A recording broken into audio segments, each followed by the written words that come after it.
Los prejuicios en las investigaciones de administración, doctor Ricardo Contreras Soto. Bueno, pues, ¿cómo se hace la investigación en las ciencias administrativas? De muchas maneras y habría que pensar si cumplen epistemológicamente ciertos requisitos mínimos, ¿no?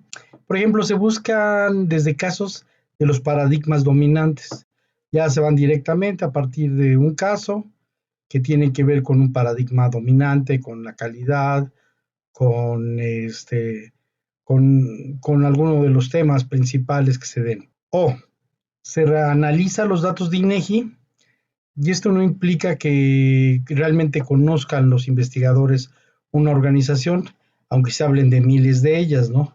De tantas pymes, de tantos pequeñas, medianas o grandes empresas. Otra manera es que se hace investigación de campo en pocos casos y cuando se hace a veces con una carga muy fuerte de ingenuismo deductivo o de prejuicios, que es de bueno de lo que estamos hablando. El ingenuismo deductivo es de que a partir de que vas viendo un caso piensen que todas sean así. Por eso es importante, como un buen doctor, ver varios casos para saber qué es lo que está pasando. Otro es, se hace una investigación, un estudio de casos y a veces no se contextualiza. Entonces, de manera muy abstracta o de manera muy genérica, se habla de ella, pero no diciendo, mira, es que en la ciudad o en el país fulano de tal, en una zona urbana, rural o periurbana. Entonces, esas cosas son importantes y muchas veces se omiten. Se hace cuestionarios independientemente del tamaño o no se toma en cuenta el contexto o los procesos organizacionales. Y las tres cosas son importantes. Se les ve lo económico sin ver la cultura y la sociedad. Bueno, esas son muchas de las maneras como supuestamente hacemos ciencia y que debemos de cuestionar si está correcta la manera de hacer ciencia. Por otro lado, están los esquemas mentales, los esquemas teóricos que se hacen en la ciencia de la administración. Entonces, muchas veces se retoman los esquemas evolutivos económicos donde se habla de continuidades, pero no se habla las discontinuidades, lo que no parece. Y también se ha criticado mucho a muchos de los modelos económicos por ser ahistóricos, ¿no? Por tratar de generalizar y no ver los distintos cortes y cambios y procesos que se dan. También hay un criterio no muy bueno, que es el de las autoridades, de un teórico o de un paradigma dominante. Habría que ver, hay que cuestionarlos, ¿no? Y eso es lo que pasa mucho en la administración, que hay reificación, siempre hay reificación, pocas veces hay crítica, hay reflexión, sino simplemente se toma el modelo, se adopta el modelo, se adapta a la manera de ver las cosas y a partir de ahí se ven las cosas con esa mirada y de veras que es increíble que no tengamos el mínimo de criterios de vigilancia epistemológica, reflexión, de cuestionamiento, hasta con los mismos instrumentos, con las mismas teorías en que nos basamos. Entonces, fíjense, a veces no se cuestiona lo que está sucediendo. Vemos con la mirada fría, pero no vemos qué es lo que está sucediendo atrás de cada cosa que estamos analizando en las organizaciones. Y peor, bajo el pensamiento único del management, pues nada más vamos a ver rentabilidad con competitividad, productividad, eficiencia, etcétera, todo esto que es lo que siempre vemos y no vemos otras cosas que se dan al interno de las organizaciones. Y aparte hay pseudoteorías voluntaristas, como la voluntarista, todo es voluntario, todo es cuestión de la voluntad o de liderazgo, o hay una cuestión que siempre manejan como resistencia al cambio, y la resistencia al cambio es, pues, ¿por qué vas a optar algo que generalmente te va a perjudicar? Entonces, eso se da, ¿no? Pero también, bueno, y etcétera, también se dan relatos de triunfo o fracaso.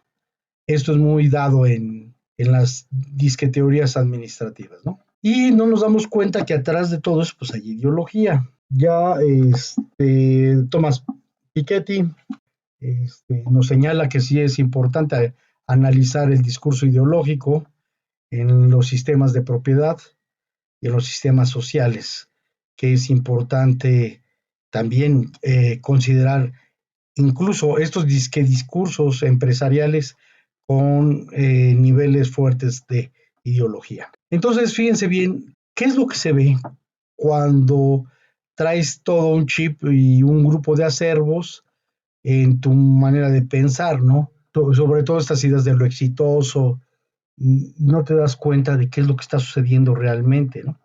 ¿Qué es lo que se ve y qué es lo que no se ve con estos modelos teóricos que te permiten ver las cosas? ¿Por qué no se preguntan más sobre las cosas? ¿Por qué no nos preguntamos qué es lo que está pasando con relación a las personas, a las estructuras, al poder? Entonces, no, claro, hay una censura, pero también es importante como científico social hacernos estos tipos. Hay falta cuestionamientos fuertes sobre los objetos de estudios, ¿no? No se cuestionan. Entonces, sobre los corporativos, qué son los corporativos, cómo llegaron, y si ustedes analizan, pues van a ver muchas cosas de poder que a veces no se consideran, están a través de eufemismos mimetizados, pero no estás viendo cómo se da la lucha por la cuestión del poder en el mercado, en la producción, entre países, etcétera. Las microempresas, no se cuestiona la microempresa, la microempresa es un universo de muchas cosas. Es un trabajo solitario, puede ser una cooperativa, puede ser una empresa familiar y habría que ver de qué tipo de empresa familiar. De la misma manera no se cuestiona las empresas familiares. El contexto de las organizaciones no se toma en cuenta en muchas de las investigaciones. Los fines de la organización con referencia a las relaciones de poder y no se cuestionan. Los fines de la investigación tampoco. Y la organización es ajena a la sociedad. Es un ente abstracto que anda allí en el reino de los dioses, pero no se toma en cuenta las cuestiones que hay con referencia con la sociedad y su articulación, ¿no? Y de la misma manera los costos sociales, etcétera. El primer prejuicio que se nos hace, bueno, hay muchos prejuicios, ¿eh? Los enumeramos nada más para darle relativo orden, que ni lo vamos a considerar, pero es muy importante. El peor de todos los prejuicios es la naturalización de las cosas. Y es cuando en la organización nosotros vemos las cosas y pensamos que es normal, que es evidente, que es lógico, que es natural, que es así como debe de ser. Y entonces si corren al trabajador, pues no nos debe sorprender, porque somos investigadores y somos fríos. Y si pasa algo, alguna injusticia, uno tiene que pensar que, bueno, pues así son y se dan las cosas. Y el problema de la naturalización de las cosas es que las damos como evidentes y no nos estamos dando cuenta realmente de lo que está sucediendo, ¿no? Por ejemplo, está la división social de trabajo, históricamente. Y, y culturalmente, por ejemplo, podrías definir que las actividades de tortillería, las actividades de los alimentos, los dulces, los helados, las paleterías, las pastelerías, las reposterías, los productos lácteos, las fábricas de talleres eh, textiles, principalmente tienen que ver con el ramo femenino. Y al naturalizar, nosotros no estamos dando actualmente los niveles de explotación que se da, por ejemplo, en los talleres de explotación de las manufactureras textiles, que es donde se contrata a la mujer principalmente porque hace buen trabajo, pero sobre todo porque se le paga muy barato. Y entonces de esa manera naturalizamos las cosas. Y entonces decimos que el taller de muebles y de madera, las carpinterías, la herrería, tiene que ver con lo masculino, los talleres de entorno, los materiales de la construcción, la industria automotriz, la industria química y la fábrica de talleres, productos derivados de cartón y papel.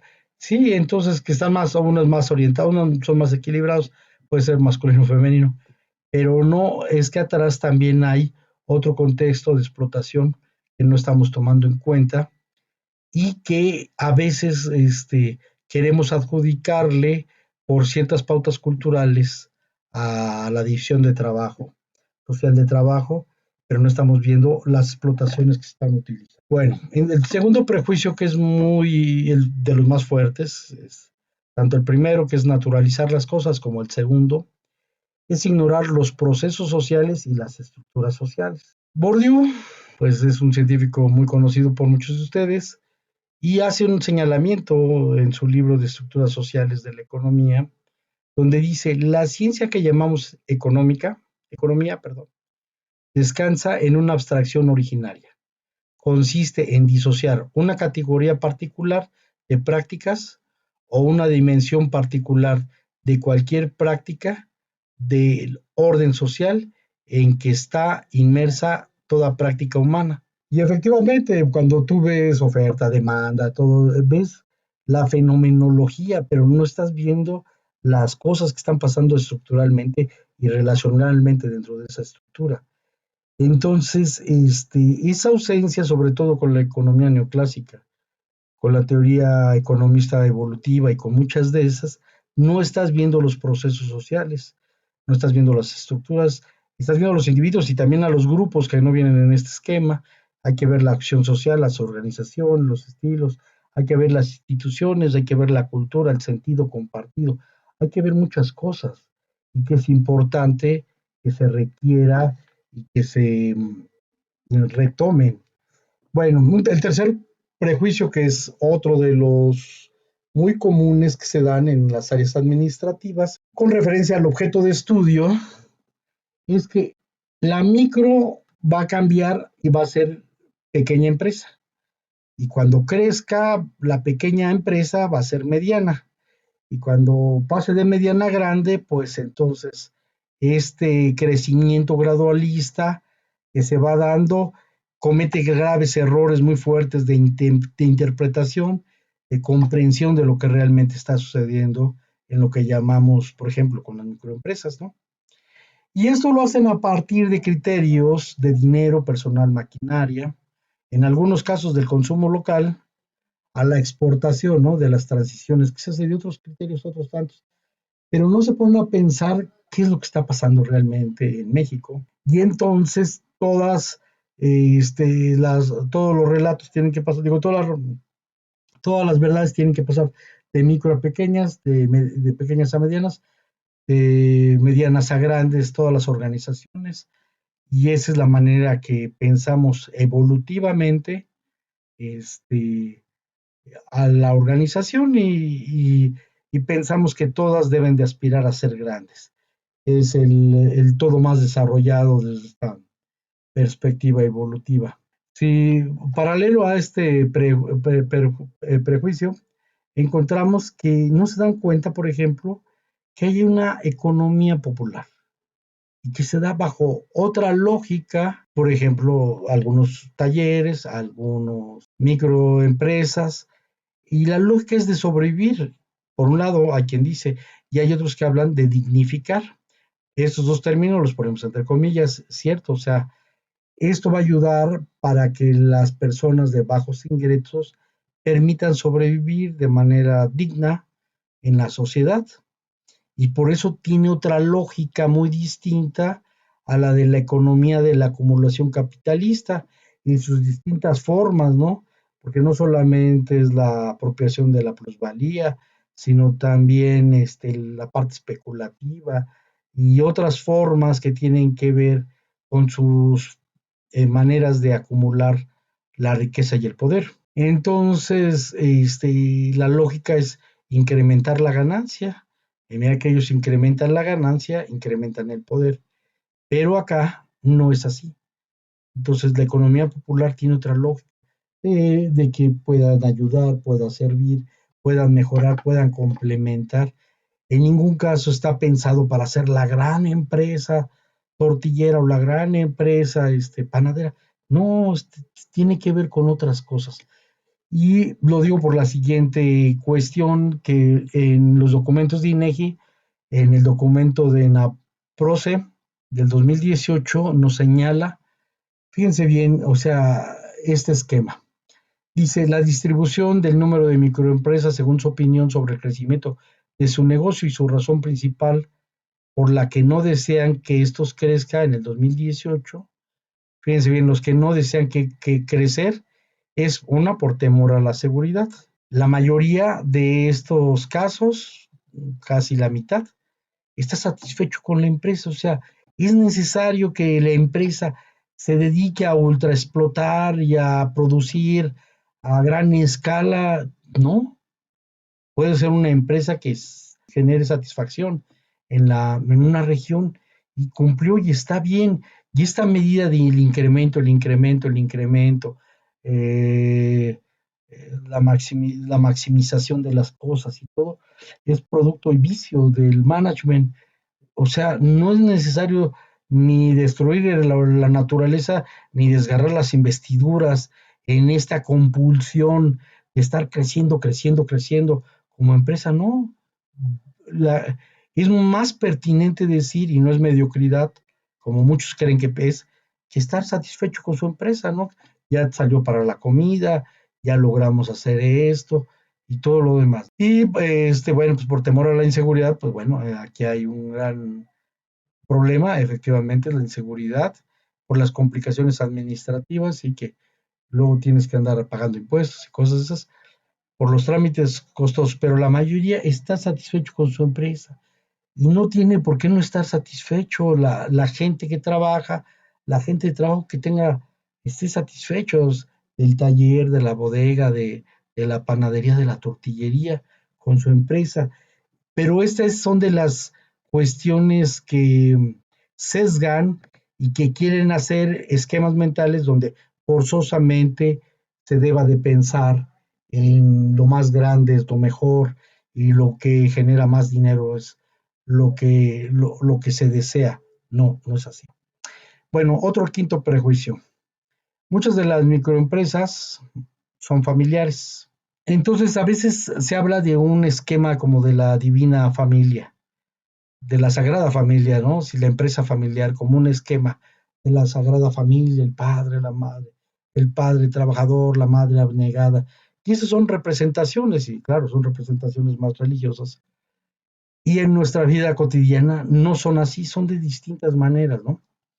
Entonces están las familias nucleares, las familias extensas, las familias monoparentales, de mujeres, monoparentales de hombre, las familias compuestas, las familias ampliadas o extensas. Entonces, Héctor Ruiz, un investigador, compañero de nosotros, propone algo muy interesante. Dice, no hay que hablar de las familias, hay que hablar del grupo doméstico, porque el grupo doméstico es el que se arraiga en un espacio y la familia puede estar dispersa. Sí, efectivamente hay hijos que están estudiando en algún lado, en otro lado, entonces con ellos no se considera, pero con el grupo doméstico sí se puede considerar. Y hay que ver la organización de trabajo y su relación. Yo propongo en este debate que debemos de ver la estructura familiar del grupo doméstico que está involucrado en la organización. O sea, no puede ser que sea una familia extensa la que vive en la casa, pero si nada más participa la familia nuclear, pues entonces no tengo por qué reconsiderar a la familia extensa en la cuestión doméstica. Pues hay que ver, más bien dicho, ya ver quiénes son los que están participando dentro de la estructura familiar como grupo doméstico en la organización. Entonces, sí, ahí es donde sí se ve el tipo. Y nosotros, como ya lo habrán visto en otro video, nos apoyamos en genogramas, que es para estudiar, más que determinar la realidad o prescribirla, es ver qué es lo que está sucediendo y no estar diciendo que lo que debe de ser. Bueno, otra de las cosas que encontramos en las empresas familiares es que, fíjense que se dan dos tipos de trabajo. Vamos a llamar el trabajo administrativo, que es el de controlar, ver, llamar a los clientes, hacer las llamadas de oficina, tomar decisiones, etcétera. Entonces, a veces este tipo de trabajo, por la división de trabajo, a veces lo hacen las mujeres. No es, o sea, no es regla general, ninguna es regla general, pero sí se da por cuestiones socioculturales. Entonces son las que toman las medidas, perdón, toman las llamadas, hacen los pedidos, generalmente. Llevan a cabo la administración económica y se les pide, el papá generalmente en el taller les pide que lleven eso y aprenden muy bien a hacerlo muy bien y quien estudia bajo este enfoque. Y por el otro lado, también es importante señalar que hay un trabajo físico operativo y es aquí donde muchas veces gremialmente, la gente le entra y es lo que encontramos, que a veces muchas de las empresas, el conocimiento fuerte se da en el trabajo operativo físico, gremial, por ejemplo, si son textileros, saben manejar esto, si hace material de la construcción, saben manejar, tienen conocimiento, no creo que sea familiar, pero bueno, si las hubiera, y la fábrica de talleres de productos derivados de cartón y de playa. Sin embargo, ¿cómo cambia esta cuestión de la parte operativa cuando las dulces de la tradicionales como la cajeta, las fábricas de textiles, los materiales de construcción, los helados, la palatería, las tortillerías, las pastelerías, la repostería, los productos lácteos lo hace generalmente las mujeres, pero de manera operativa. Entonces, aquí el taller se apoya pues desde abajo y poco es el trabajo administrativo lo hará otra gente, la gente mayor, la gente, el papá que tiene experiencia, la mamá que tiene experiencia. Entonces, todas estas cosas y estas no las determina uno, son las que hay que ver, pero sí es importante identificar, clarificar y tipificar en su momento relativamente y históricamente. Por otro lado, nos dimos cuenta que dependiendo de las grandes y medianas empresas y los pequeños y microempresas, la manera como se da administrativa y operativamente. Cuando es una empresa familiar, los dueños, sí le entran, pero no le entran a la talacha, la grande y la mediana empresa. La familia le entra a la parte administrativa. Por ejemplo, si son industrias de partes, si son industrias de química, fábrica de talleres, de cartón de papel, fábrica de talleres y textiles, productos lácteos, ahí la cuestión administrativa de los dueños es fundamental también en ciertos restaurantes y en más tipo de actividades si es grande y mediana empresa. Mientras que este es un rasgo muy distintivo y se da generalmente, se da en la pequeña y sobre todo en la micro, donde la gente le tiene que entrar. Empieza el taller familiar, donde hacen dulces, donde textiles, la carpintería, los sedados, la herrería, la tortillería, los productos lácteos, los talleres de muebles, los talleres de entorno. Entonces, y otros tipos de talleres se dan aquí por la parte operativa y esas dos dimensiones son importantes, la parte administrativa y la parte operativa. Y allí trabaja más la familia. Otra de las críticas que es muy importante es esta idea de externalidades que es un eufemismo muy fuerte y contra la teoría del costo social. ¿Qué es una externalidad? Es una situación en la que los costos o beneficios de producción, consumo de los bienes y servicios no se reflejan en su precio de mercado. En otras palabras, las externalidades son aquellas actividades que afectan a otros sin que estos paguen por ellas o sean compensadas. Existen externalidades cuando los costos o los beneficios privados no son iguales a los costos y los beneficios sociales. Los dos tipos más importantes son las economías externas, las externalidades positivas, y las deseconomías externas, externalidades negativas. Una mayor clarificación: una externalidad es el efecto negativo o positivo de la producción o consumo de algunos agentes y sobre la producción o consumo de otros por los cuales no se realiza ningún pago. Pero fíjense bien, o sea, este tema, bueno, lo sacamos de Wikipedia precisamente porque queríamos su acepción más popular y por eso lo sacamos de esta fuente. Pero fíjense bien, o sea, estábamos viendo que es una manera muy eufemística de decir, por ejemplo, que en un país bananero o en un país subdesarrollado, dicen ellos, bananero, dicen ellos, la pobreza pues es algo que se da de manera natural y la gente vende su mano de obra barata y está por querer trabajar y bueno, pues ellos inocentemente no tienen nada que ver con esto. Sin embargo, con el enfoque de costos sociales no es así. Si se ven los daños sociales Y los daños ambientales, de los daños sociales, ya lo habíamos platicado, tiene que ver con la precarización del trabajo. Entonces, mientras las externalidades se manejan como de manera natural, como buena onda y que tienen efectos positivos y negativos, no. Aquí está muy claro que los daños sociales, el enfoque, que puede generar precarización del trabajo, grados de explotación fuerte, fragmentación social, delincuencia, corrupción, orientaciones antidemocráticas o tendencias hegemónicas por parte de los poderes o de los corporativos, quebrantamiento del tejido social, instituciones y vida comunitaria, que también se trata de quebrarla, quebrantamiento cultural, daños contra la salud, etcétera. Y son dos cosas que aparentemente te están diciendo lo mismo, pero no te están diciendo lo mismo. Y los daños ambientales, la contaminación sobre el agua, el aire, la tierra, los daños contra las especies, los daños contra los sistemas productivos catastróficos, el calentamiento global, etcétera. O sea, y aquí no es la externalidad la casualidad de un país se da por sí misma, ¿no? Entonces, bien, otro de los problemas que encontramos es que estas medidas de representación, de abstracción de la organización, muy fenomenológicamente, muy céntricamente, va la organización y van poniendo a través de círculos concéntricos, la organización y el medio y todo lo demás.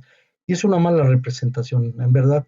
No te ayuda a pensar, no te ayuda a pensar que hay un contexto, no te ayuda a pensar que es todo, son ecosistemas, por llamarlos de alguna manera, entre comillas, o son relaciones que se mantienen entre productores, distribuidores, mercados, consumo, personal, la comunidad que juega un papel importante, etcétera. Entonces, es importante ver el territorio y dejar de ver la organización de un sujeto en abstracto. No, hay que empezar a contextualizar y a ver las distintas relaciones que se van dando en un territorio. Y decimos que es significativo porque es muy relativo. Por ejemplo, si estamos viendo redes de colaboradores, podemos hacer una representación.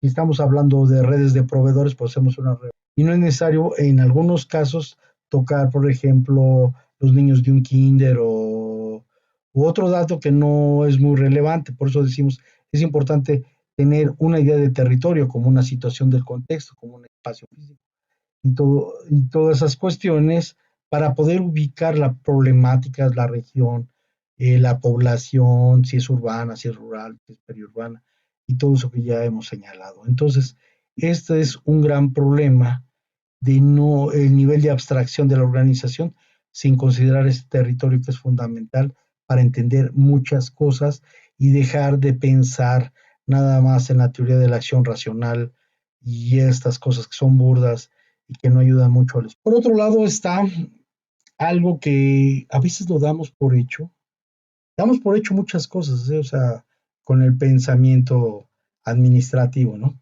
Por ejemplo, que dicen, bueno, pues hay un mercado que está ávido de las cuestiones de innovación y entonces sacan un producto, el capitalista agarra rápidamente ese producto nuevo, si le ve futuro y empieza él a hacer áreas de oportunidad en nuevos consumos o en nuevos productos. Y en realidad no es esto, ¿no? Sí se da la maquila de reconocimiento, de conocimiento, me ha tocado ver en distintos lugares, aquí en Guanajuato, cómo se da la maquila de conocimiento. Pero no es común, es excepcional. No hay una vinculación real entre mercado, entre productores y mercado, entre consumidores y mercado, no hay una vinculación real. Estoy hablando de la innovación. Y no hay búsquedas de innovación por parte de los empresarios. Nuestros empresarios son más especulativos, son rentistas. Y esto lo dijo Neifa en De la Garza en 1999. Y yo estoy de acuerdo, hablaba él de los empresarios argentinos, pues yo te voy a decir en México también. O sea, ellos no están en la cuestión de la innovación, no son los grandes tiburones que están en el mercado viendo dónde van a invertir en investigación, para que nos den los grandes productos, las patentes u otras maneras de hacer más sencillos los procedimientos. Y entonces, esta idea, pues ni existe a veces la cadena de aprendizaje. Por eso hay un divorcio entre el sector productivo y el sector académico, porque es necesario ir viendo las cadenas de aprendizaje y de retroalimentación. Tampoco es cierto que los empresarios estén muy dados a ir a foros, a congresos, a eventos de innovación, ya que carecen de interés y presencia de los empresarios. Me consta, lo vi mucho tiempo y no era lo que, pero se cree que ya por que van a hacer inversión y que van a ante una mejora y que van a buscar ellos mejorar su tendencia de acumulación. No es cierto, no es cierto. No es cierto. Ellos se van por lo seguro, entre comillas, según ellos, y hay cosas que no se dan y que en esta manera de la administración, de pensar en la administración, parece que en automático se dan y no se da nada de esto. Hay una tendencia a privatizar y hay una contradicción con la sociedad de conocimiento muy fuerte y es importante que también se socialice el conocimiento, que no sea nada más exclusivo de ricos y estas cosas que se pretenden a nivel mundial. Bueno, hay otras mentiras que nos dice el management y es importante pues que tengamos cierta vigilancia epistemológica y que hagamos ruptura de muchos de los planteamientos. Bueno, eso es lo que queríamos comentarle. Muchas gracias.